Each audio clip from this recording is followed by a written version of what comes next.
미국을 뒤흔들고 있는 트럼프 전 대통령 기소 사태와 관련해 맨하튼 지방 검사장 엘빈 브렉 사무실 측은 오늘 열릴 예정이었던 대배심 회의가 전격 취소됐다고 알렸습니다. 이날 열릴 대배심 회의를 통해 트럼프 전 대통령에 대한 기소 여부가 표결로 결정될 예정이었습니다. 검찰 측은 대배심 회의 취소와 연계 이유에 대해서는 침묵하고 있습니다. 대배심 회의 취소의 이유로 검찰 내부에 이견이 있었다고 언론은 보도하고 있는데요.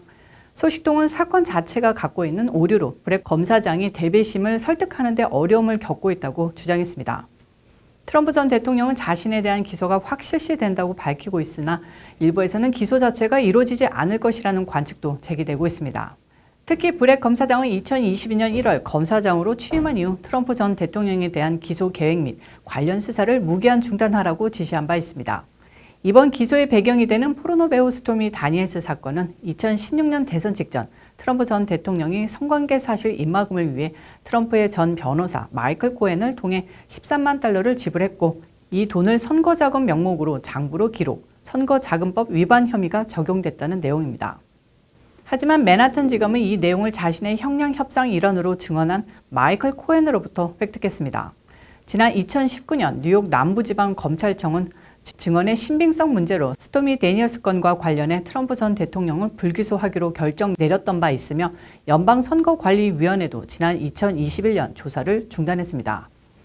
이와 관련해 공화당은 맨하튼 지검장 엘빈 브렉이 트럼프 전 대통령을 기소하기로 결정한 근거가 되는 자료 및 증언, 주요 증언들과의 대화 내용을 낱낱이 공개하라고 촉구하고 있습니다. 한편 대배심 심의와 표결은 비밀리에 진행되며 기소 결정 여부는 일반적으로 기소가 이루어질 때까지 비공개로 유지됩니다. 론 드산티스 플로리다 주지사가 트럼프 전 대통령을 거리두게 하며 차별화에 나섰습니다. 공화당 내 대선 경선 경쟁자로 떠오른 론 드산티스는 피어스 모건과의 인터뷰에서 트럼프 전 대통령을 비판했습니다. 트럼프 전 대통령의 성격과 국정 운영 스타일과 사생활을 비판하며 나는 국민들이 정부에 관심을 가진 어젠다를 갖고 있고 그걸 공유하는 사람을 구할 것이다 라고 말했습니다. 우리가 운영하는 정부 방식은 큰 그림에 초점을 맞출 것이다 라고도 말했습니다. 드산티스는 코로나19에 대한 접근 방식에 대해서도 언급했는데요. 트럼프 정부 때 코로나19 방역 규제를 완화하며 트럼프 전 대통령과 반대 행보를 했던 드산티스는 나라면 파우치 같은 사람을 잘랐을 것이다 라고 밝혔습니다.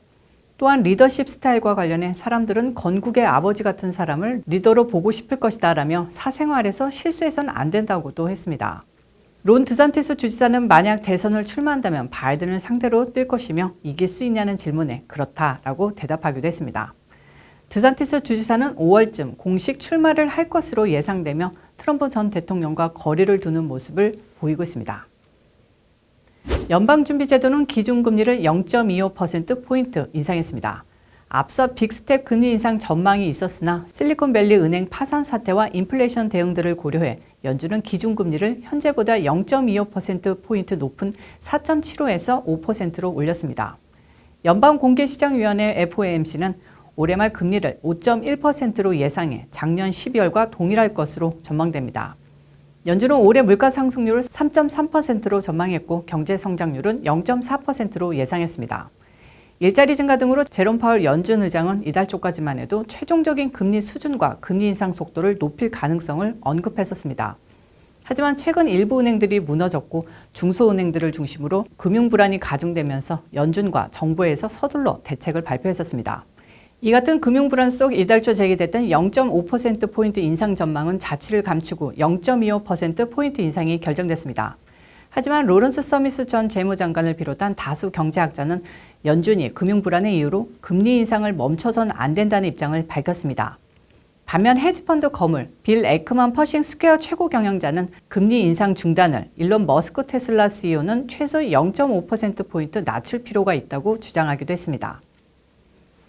캘리포니아주 로스앤젤레스 교육구가 임금 인상 요구 시위를 벌이며 파업에 들어갔습니다. 이로 50만 명에 달하는 학생들의 수업이 전면 중단됐습니다. 수천 명의 시위자들은 LA 학교를 위한 연합이란 피켓을 들고 거리로 쏟아져 나왔습니다.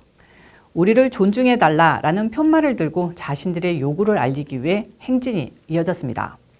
LA 통합교육구의 교직원 노조는 21일부터 사흘간 파업에 돌입했습니다. 미국에서 두 번째로 큰 교육구인 LA의 교직원이 파업에 돌입하면서 학교 천여 곳이 문을 닫아 대규모 휴교 사태가 벌어진 겁니다.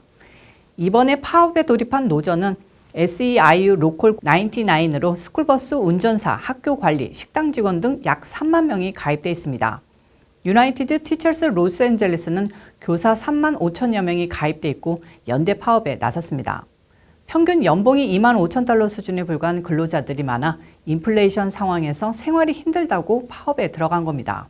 이들은 연봉 30% 인상과 최저임금을 받는 근로자에게 시간당 2달러를 추가로 요구했습니다. 알베르토 카르발료 교육감은 임금 협상안 정기급 23% 인상과 3% 보너스를 내놓았지만 노조와 협상 타결은 이루지 못했습니다. 한편 캘리포니아 개빈 뉴섬 주지사는 교직원 파업에 대해 침묵을 지키고 있습니다. 인공 눈물 사용으로 사망했다면 믿으시겠습니까? 미국의 특정 제약사의 인공 눈물을 사용했다가 안구를 적출하거나 심지어 사망하는 사례가 드러나 충격을 주고 있습니다. 질병통제예방센터 CDC는 현재까지 16개 주에서 카바페넴 내성 녹농균 감염 사례 68건을 확인했으며 감염자 중 3명이 사망했다고 밝혔습니다. 또한 감염자 중 8명은 시력을 잃었고 그중 4명은 안구를 적출한 것으로 밝혀졌습니다. 인도 제약사 글로벌 파마 헬스케어의 델셈 파마스의 인공 점환 연고, 에리즈케어 인공 눈물, 델셈 파마스의 인공 눈물 3종에서 문제가 발생했습니다. 이 제품들은 지난달 회수하고 사용 중단을 통보한 상태입니다. 식품의약국 FDA는 항생제 내성균에 오염됐을 가능성이 있다고 밝혔는데요. 지난달 CDC는 이 제품에서 녹농균이 검출됐다고 발표한 바 있으며 오염이 제조 과정에서 발생했는지를 확인하기 위해 분석 중입니다.